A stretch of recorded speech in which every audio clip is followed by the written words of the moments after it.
Hi everyone, welcome to the final game in the Brilliancy series, and this is an absolutely spectacular game. It's like one of my favourite games of all time. I'm not sure if it's even that well known, to be honest, but it might be discarded because it was played at a really fast time control of only 45 minutes each. It was in the 1991 Candidates semi-final between Vassily Ivanchuk and Artur Yuspov, and it was a rapid playoff. But the game is just absolutely amazing. Ivanchuk was white and opened with c4, the English opening, and we transposed into a King's Indian Fianchetto variation with this moves. Now this game is very complex and I can't really go into every line in 15 minutes, but I've tried to cover as best as possible. Like for example, I'm skipping the opening so I can cover them more. And there Ivanchuk tries to catch Yuspov out with Queen c2 because it's a fast time control, and it actually works because he plays Rook e8. White should have played e4 in this position with probably a slight advantage, but instead he plays Queen c2, and Yuspov could have took and played Knight b6, going after the c4 pawn, which is awkward to defend, and black is fine here, but instead he plays Rook e8, now Rook d1, c6, b3, Queen e7, and now Bishop a3, which gives up the advantage. White could have got an advantage via e4, e takes d4, knight takes d4, knight c5, f3, a5 and a3, and White's Maroczy bind style position gives him a good space advantage and probably a better position. Instead he plays Bishop a3, allowing e4, knight g5 and e3. And this pawn turns out to be critical because a pawn on the 6th rank is almost worth a piece, if that is worth a piece in my opinion. And here Ivanchuk was good as blunders with f4. He needs to play f3 and then we get a sharp dynamically equal game. But after f4, knight f8, all of a sudden the g4 square has now been permanently weakened, and then the knight can come to f2 as well, which makes this a positional blunder, and stuff like h5, h4 is hard to stop. And in fact both sides are going to throw the kitchen sink at each other. Ivanchuk is going to try and hack black up on the queen side, whereas Yuspov's going to try and hack white up on the king side. Yuspov will have to sacrifice though, but his attack should prove decisive in the long run. It's just like a King's Indian style this, where white will hack black up on the queen side, and Yuspov's black will do the hacking on the king side. So if Ivanchuk doesn't hesitate to get on with his attack and plays b4, trying to play b5 and open it up, bishop f5, developing the bishop with tempo, always good to develop a piece while attacking another of your opponent's pieces. h6, knight f3 and knight g4, and now we see the drawback behind f4. If the pawn was on f3, well, white's knight could have gone to h3 and then the knight wouldn't be able to come into g4. b5, and now Yuspov correctly ignores the queen side and just continues hacking Ivanchuk up on the king side with g5, b takes, and knight e5.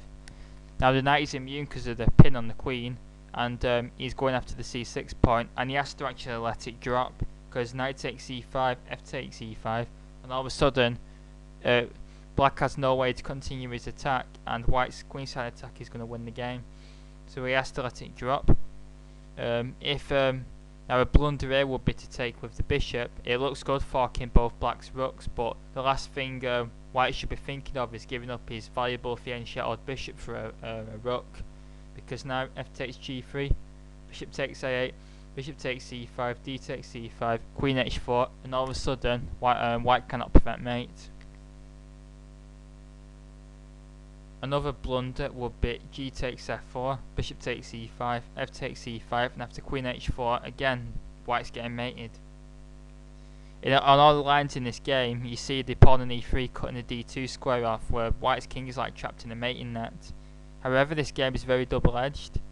White has got plenty of counterplay, knight takes c6, and now queen g5. And now white reroutes his bishop on the b8 h2 diagonal to add some defence, and also at the same time nabs the pawn, so he's now a pawn up. And now you might think there's a good sacrifice here with knight takes h2. The point being, if the king takes, then white's king gets torn to shreds by this continuation. And now knight h4 and queen takes g2 is awkward to stop, and the g2 bishop can always be attacked by black's f5 bishop, and the attack will be unstoppable. But with a curled, white can play bishop takes f4, queen h5, and knight d5, and both white's knights are very strong centrally placed. White's upper pawn and black's knight isn't really doing anything, and white can probably survive now, if not be better. So knight g6, knight d5, and now queen h5, which looks like a good move provoking a weakness, but actually it throws away most of the advantage. Black could win here by f takes g3, bishop takes g3, h5. Now the only defense is rook f1, h4, bishop f4, knight takes, and if the knight captures, then knight f2 is crushing, and if the rook captures, then bishop d7, and there is just too many threats here, like bishop takes c6, knight f2, h3 and all that, and white's king's going to get scorched here, and this is a forced win pretty much.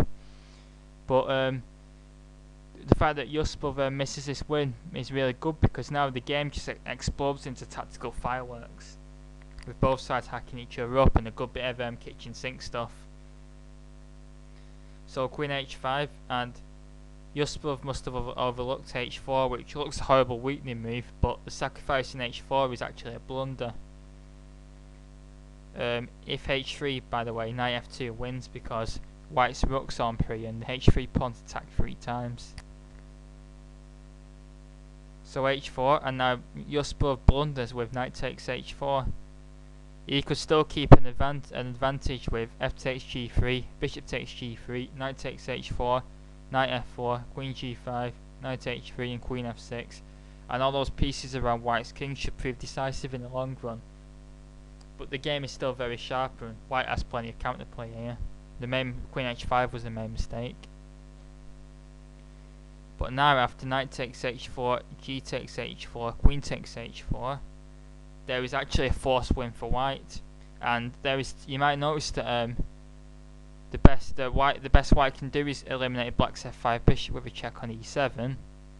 Now you'd think, looking at this position, that knight on c6 is practically useless, so you'd play knight c e7 check, and that's what Ivanchuk must have been thinking. But amazingly enough, he actually touches the wrong knight. The world's #2 player at the time touches the wrong knight, touch move, and he actually plays knight d7 check, which Serwan gives a double question mark, 'cause it completely goes from winning the game easily to losing it easily.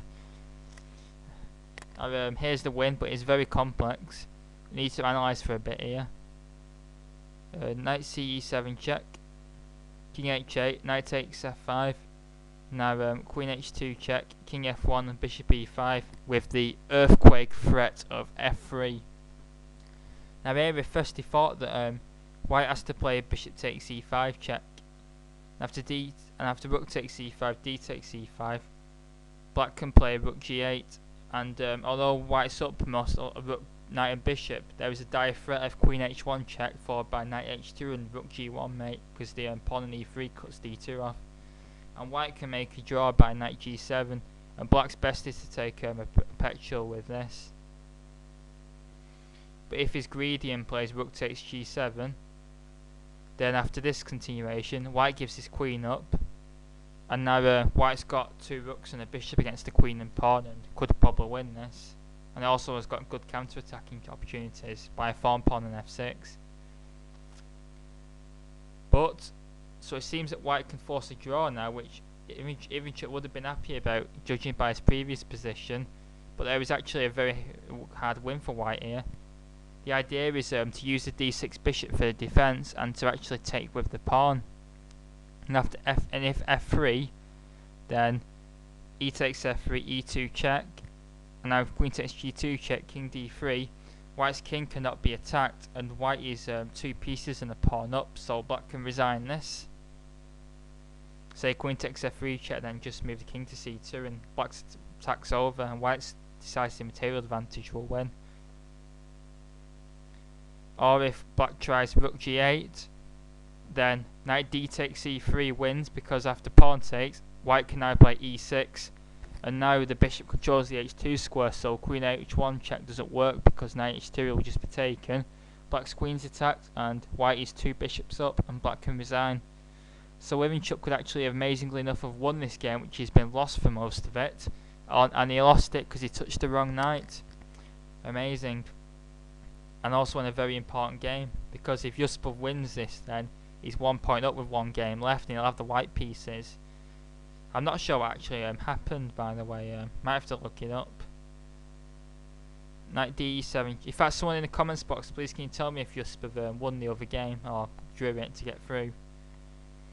So he plays knight d7 check, triple question mark, and now king h8, knight takes f5. Queen f2 check will be wrong going after the e2 point because black's 2 pieces down, remember, so winning the pawn isn't going to change anything. So he has to go after the king. After queen h2 check, king f1.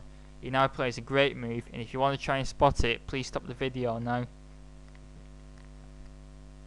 Rook e6, brilliant rook cliff. The idea is to get the rook in front of the g7 bishop.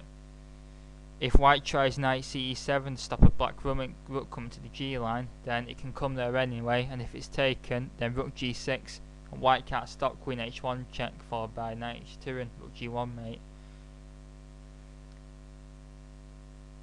Now if queen b2, then bishop f8, d5 check, king h7 takes, rook g6 takes, and bishop d6, and although white's a rook up, white's knight, which is protecting bishop on g2, is going to fall, and black's going to like win all his material back with a crushing position.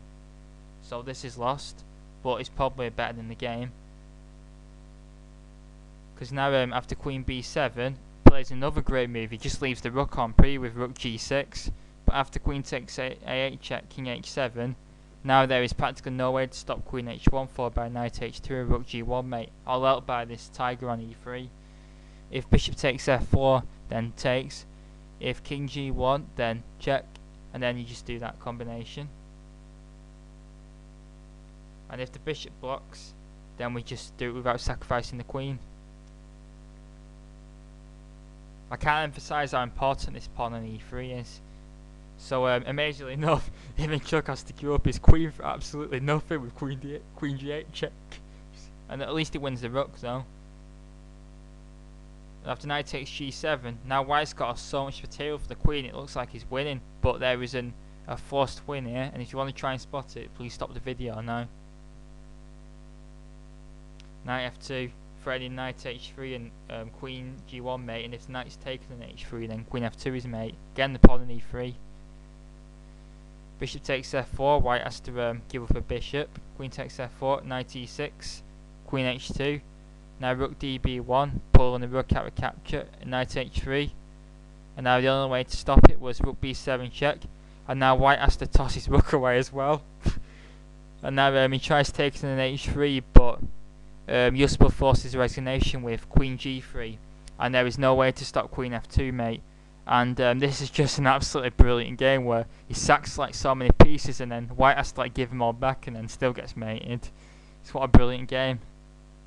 And remember, as Sir Juan writes in his book, if you invite your opponent to push the pawn to e3, make sure it doesn't do this to you. And this is such a brilliant game, and please would you like our Facebook page, join our Epic Chess chat, and follow us on Twitter. Links go in the description box, but for now, I hope you've enjoyed this video. Please leave any comments and thoughts. Thanks very much.